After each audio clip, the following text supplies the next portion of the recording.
Hey guys, comic verse के एक और एपिसोड में आप सभी का स्वागत है।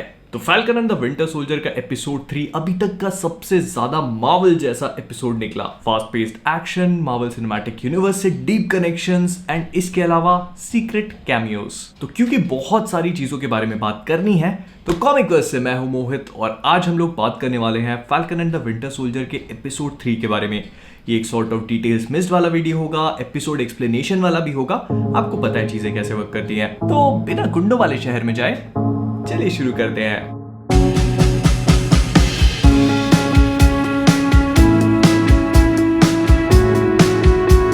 तो वीडियो में आगे बढ़ने से पहले मैं आप सभी को एक बार याद दिला देना चाहता हूं कि अगर आपको ऐसी ऑसम रिफ्लेक्टर टी शर्ट चाहिए जिस पे आयरन मैन की बिल्कुल छाप छूटी हुई हो और अंधेरे में चमके, तो उसके लिए नीचे लिंक डिस्क्रिप्शन में मिल जाएगी। thecomicverse.com पे जाकर कॉन्गजिला डिस्काउंट कोड कूपन का यूज करिए एंड शॉप अवे। तो falcon and the winter soldier के थर्ड एपिसोड की शुरुआत होती है GRC से, जिसका फुल फॉर्म है ग्लोबल रिपैट्रिएशन काउंसिल। एंड इनका एक पूरा प्रोमो चलता है एंड जैसा हमने लास्ट एपिसोड में देखा था, ये रिस्पॉन्सिबल हैं जो ब्लिप के बाद जितने भी लोग वापस आए हैं उनको रिहैबिलिटेट करने के लिए, घर प्रोवाइड करने के लिए, जॉब्स प्रोवाइड करने के लिए। एंड ये सारी चीजें इस पूरे एडवर्टाइजमेंट में एक्सप्लेन होती हैं। फिर इसके बाद हम लोग देखते हैं कि ये गरीबों का कैप्टन अमेरिका एंड गरीबों का बकी, जो कि फैल्कन के जैसा दिखता है, ये दोनों जाते हैं उसी साइबर कैफे में जिसमें लास्ट एपिसोड में काली मॉर्गन थी और उसके फ्लैग स्मैशर्स ने अपना घर बनाया था। लेकिन यहां पहुंचने के बाद इनको पता चलता है कि वो लोग वहां से निकल चुके हैं। और इस पूरे सीन में मैंने एक चीज नोटिस करी कि गरीबों का कैप्टन अमेरिका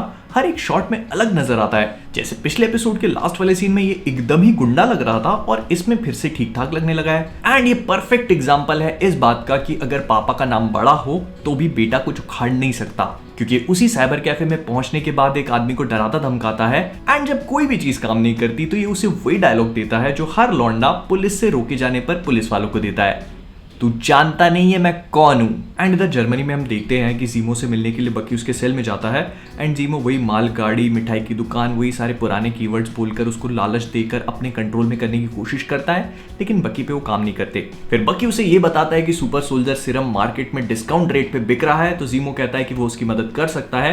अब क्योंकि सैम ऑन बोर्ड नहीं होता इस पूरे प्लान को लेकर, तो बकी सैम को ये सारी चीजें होने के बाद एक्सप्लेन करता है एक गैराज में। एंड अगर आपको एक गैराज थोड़ा बहुत भी फेमिलियर लग रहा है तो मैं आपको बता देता हूं कि इसी तरह का सेम गैराज हम सभी लोगों ने कैप्टन अमेरिका सिविल वॉर में भी देखा था, जहां पर बकी उन्हें हाइड्रा के विंटर सोल्जर प्रोजेक्ट के बारे में एक्सप्लेन करता है। अब बकी जीमो की प्रेजेंट सेल में जाके उससे पूछता है कि वो कौन सी किताब पढ़ रहा है, जिसके जवाब में उसे बताता है कि माकियावेली। अब देखो यहाँ पे मैं थोड़ा सा ज्ञान पे लूंगा, तो जो किताब जीमो के हाथ में दिखाई गई है उसका जर्मन से इंग्लिश में ट्रांसलेशन होता है Fortuna is a raising river. इस किताब में ये बताया गया है कि कैसे लियोनार्डो डा विंची एंड काफी फेमस पॉलिटिशियन माकियावेली ने मिलकर फ्लोरेंस के अंदर कैनाल्स को प्लान किया था ताकि फॉर्चूना नाम की रिवर उनके अंदर से निकल सके, लेकिन उनका पूरा प्लान पूरी तरह से फेल हो गया। तो माकियावेली ने बेसिकली एक थ्योरी दी थी वर्च्यू एंड फॉर्चूना को लेकर। अब इसमें वर्च्यू का मतलब ये है कि अच्छों के साथ अच्छे हो जाओ एंड बुरों के साथ आपको रूथलेस बनना पड़ेगा। मतलब किंग को जब भी किंगडम रूल करना पड़ता है तो उसे कुछ बुरे डिसीजंस एंड टफ डिसीजंस लेने पड़ते हैं, इसे वर्च्यू कहते हैं। एंड फॉर्चूना का मतलब ये होता है कि कुछ ऐसी सर्कमस्टांसेस जिसमें किंग चाह के भी कुछ नहीं कर पाता। अब ये सारी चीजें जीमो पे ऐसे फिट हो रही हैं कि जीमो का कैरेक्टर एज इन दुनिया को उसी शेप में ढालना चाहता है जैसे वो उन्हें देखता है। मतलब सुपर हीरोज उसके हिसाब से बुरे हैं तो वो चाहता है कि दुनिया भी उन्हें उसी तरह से देखे। कोई भी सुपर हीरो ग्रुप, कोई भी सुपर सोल्जर ग्रुप, उसके लिए सभी बुरे हैं। खैर, तो इन सब चीजों के बाद बकी जीमो को जेल से छुड़ा देता है, जो मुझे थोड़ा सा अनरियलिस्टिक लगा क्योंकि जीमो काफी बड़ा प्रिजनर था और इतनी हाई सिक्योरिटी प्रिजन में आखिरकार बकी ने एक की कार्ड को कैसे स्मगल कर लिया, जो मुझे काफी अनरियलिस्टिक लगा। लेकिन एंजॉय करो बस। एंड इसके बाद हमें यह पता चलता है कि हेलमेट जीमो एक्चुअली में मार्वल सिनेमैटिक यूनिवर्स का ब्रूस वेन बैटमैन है। ये एक्चुअली में एक बैरन था जिसके पास बहुत अनाप शनाप पैसा था, खुद का एक प्राइवेट जेट है, बटलर है एल्फ्रेड जैसा। खैर, तो जीमो अपने काफी अच्छे लंबे चौड़े गैराज जिसमें 10-15 गाड़ियां खड़ी होती है पुराने जमाने की, उनमें से अपना एक मास्क निकालता है, कुछ वेपन्स निकालता है और सेल्बी नाम के एक बंदी का नाम लेता है। अब इस पूरे सीन में ग्रैंड थेफ्ट ऑटो का नाम लिया है, तो जितने भी जीटी के फैंस है वो अपना कान खड़े मत कर लेना। ग्रैंड थेफ्ट ऑटो का मतलब सिर्फ गेम से नहीं होता, ग्रैंड थेफ्ट ऑटो का मतलब होता है गाड़ियों को चोरी करना। अब जब ये लोग प्लेन में ट्रैवल कर रहे होते हैं तो जीमो के हाथ में एक और किताब लगती है जिसका इंग्लिश में ट्रांसलेशन होता है द नो इन लव, जिसके बारे में मैं ना ही बताऊं तो ज्यादा अच्छा है। लेकिन इसी किताब के अंदर एक और छोटी सी बुक मिलती है जिसमें बक्की ने अपनी लिस्ट वाले नाम लिखे हुए थे, वही सारे नाम जिन्हें हमने एपिसोड 1 में देखा था। लेकिन इसी के साथ हमें यह भी पता चलता है कि वो नोटबुक एक्चुअली में वही सेम नोटबुक है जो स्टीव के पास थी, एंड सैम ने कैप्टन अमेरिका विंटर सोल्जर में स्टीव को द ट्रबल्ड मैन नाम का गाना रेकमेंड किया था सुनने के लिए। एंड अगर आपको याद ना हो तो मैं आपको याद दिला देता हूं कि ट्रबल्ड मैन एक्चुअली में मार्विन गेय नाम के एक बहुत ही फेमस सिंगर का सॉन्ग है, जिसे कैप्टन अमेरिका विंटर सोल्जर के एंड में जब स्टीव हॉस्पिटल में होश में आता है तब सैम उसके सामने प्ले करता है। एंड इनकी इस पूरी कन्वर्सेशन में जीमो इनको बताता है कि सेल्बी नाम के उस बंदे से मिलने के लिए इन लोगों को सिटी ऑफ माद्रिपुर जाना होगा।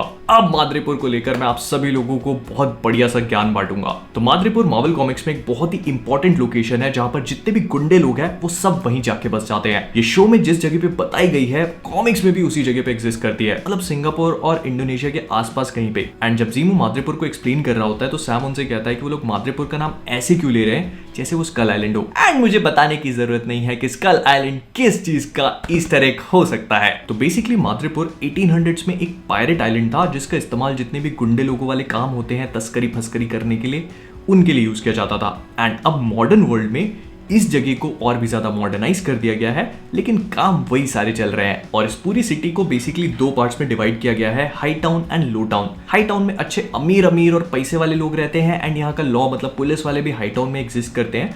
वही लो टाउन में जितने भी लॉन्डे लफंडर गुंडे फुंडे हैं सब यहीं पे। फिर इसके बाद नेक्स्ट वाले सीन में हम लोग देखते हैं कि कार्ली मॉर्गनथ्यू एक्चुअली में लाटविया में है।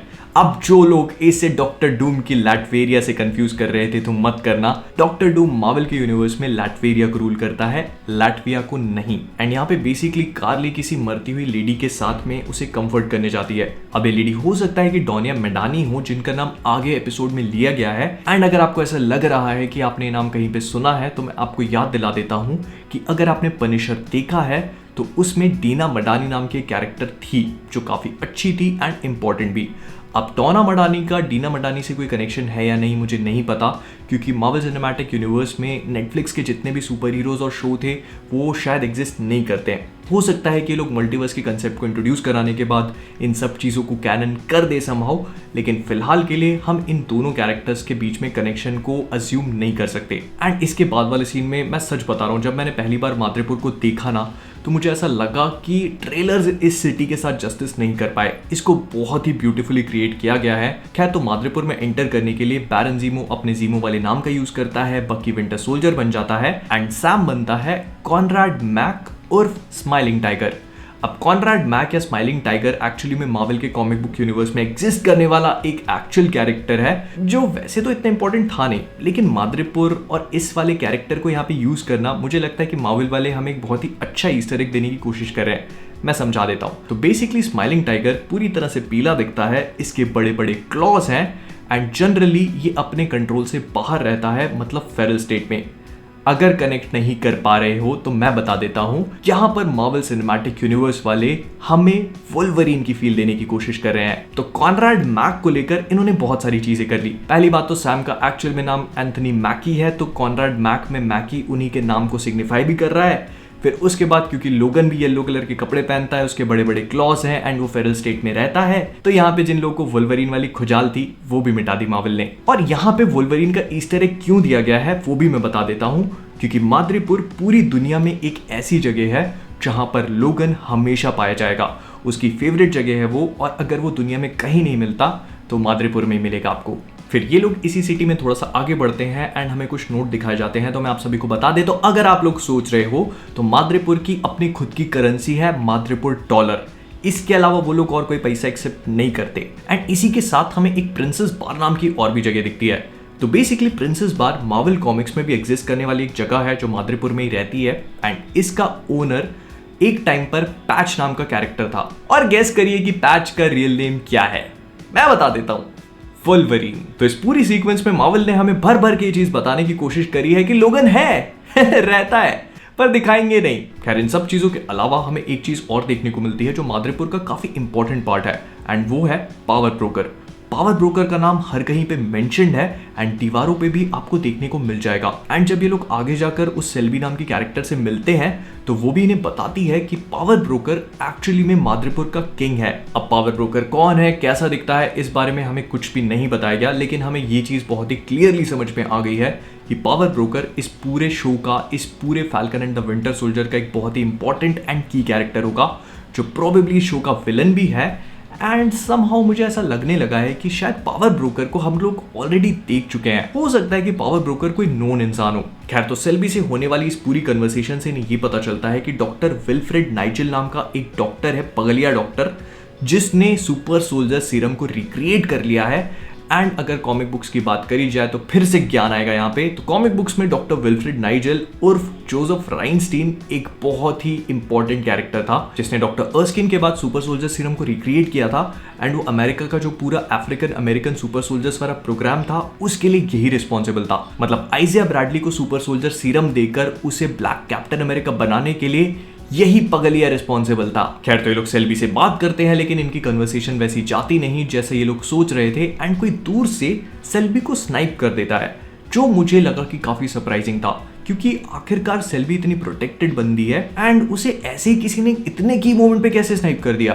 तो आई थिंक यहाँ पर जो कुछ भी हुआ है सेल्बी के साथ, उसमें कहीं ना कहीं जीमो का हाथ हो सकता है। हमें पता है कि जीमो एक बहुत ही बड़ा मास्टरमाइंड है एंड वो हो सकता है कि चीजों को अपने हिसाब से मैनिपुलेट करके बिहाइंड द सीन्स ऑपरेट कर रहा हो। फिर ये तीनों वहां से भागते हैं और कहीं कहीं पे हिंदी लैंग्वेज लिखी हुई मिलती है, जिसमें एकदम शरीर संवर्धन लिखा हुआ है, मतलब बॉडी पियर्सिंग वाली चीजें। और इसी के साथ एंट्री होती है शैरन कार्टर की, जो इन्हें वहां से बचाकर लो टाउन से हाई टाउन में ले जाती है। एंड हमको पता चलता है कि शैरन एक्चुअली में एक फ्यूजिटिव है, क्योंकि उसने सोकोविया कॉर्ड्स का उल्लंघन कर दिया था।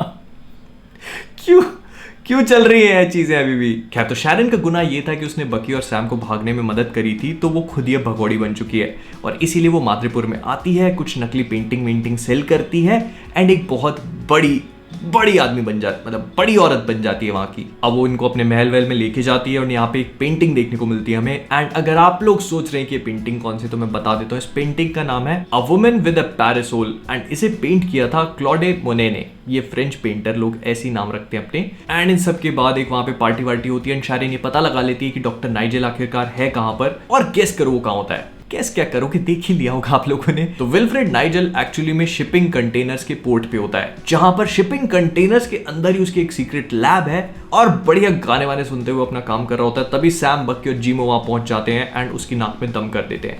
अब इस पूरी कन्वर्सेशन के टाइम पर बाहर शैरन जो है वो गुंडों से लड़ रही होती है। अब इन डब्बों के अंदर वाली कन्वर्सेशन में हमें ये पता चलता है कि इस पगलेट आदमी ने 20 सुपर सोल्जर सीरम बना लिए।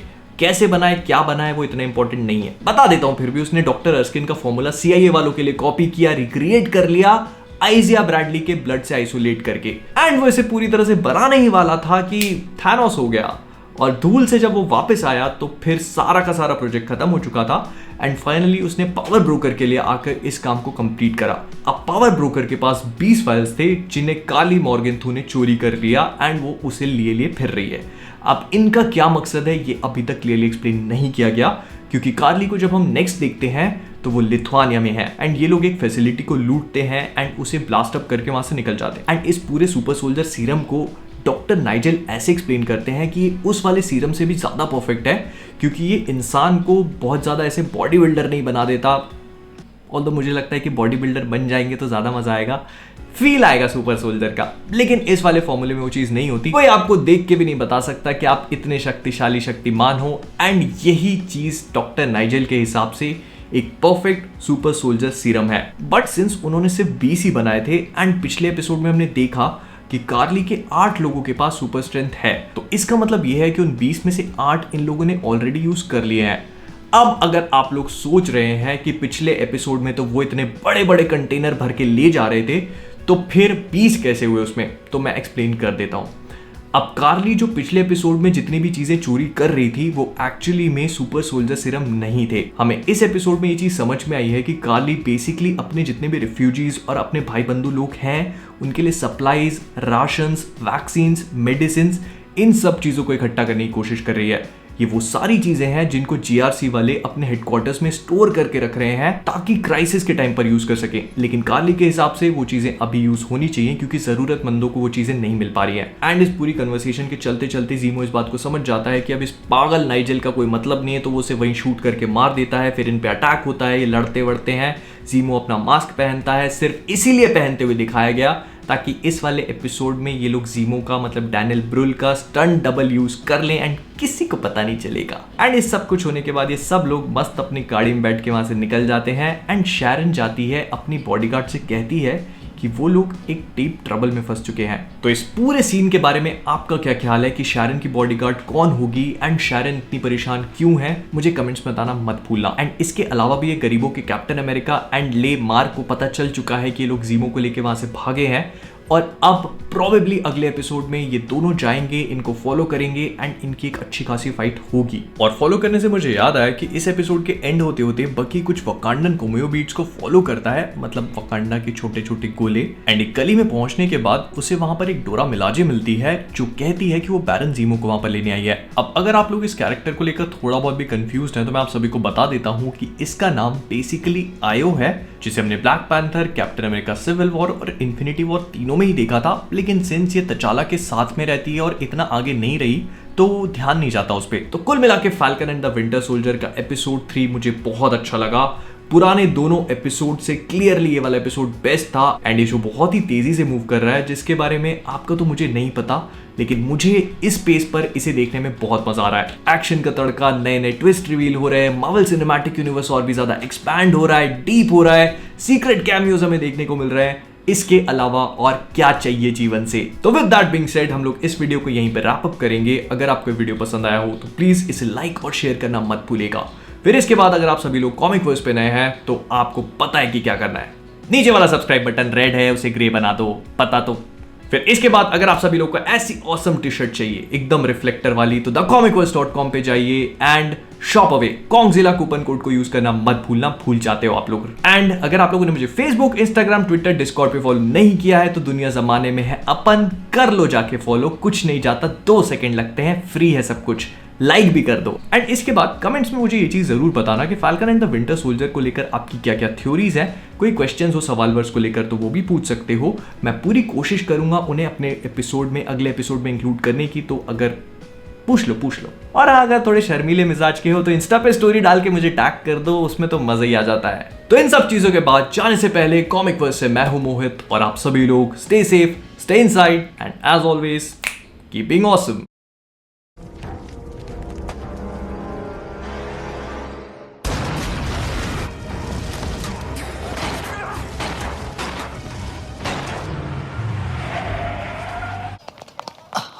वाह भाई साहब, कमाल कर दिया आपने, कितने टैलेंटेड हैं आप। संजना तुम कुछ नहीं कहोगे? भैया मुझे तो लग रहा था आपके साथ बहुत मुश्किल होगी, लेकिन कितनी आसानी से सब कुछ हो गया ना।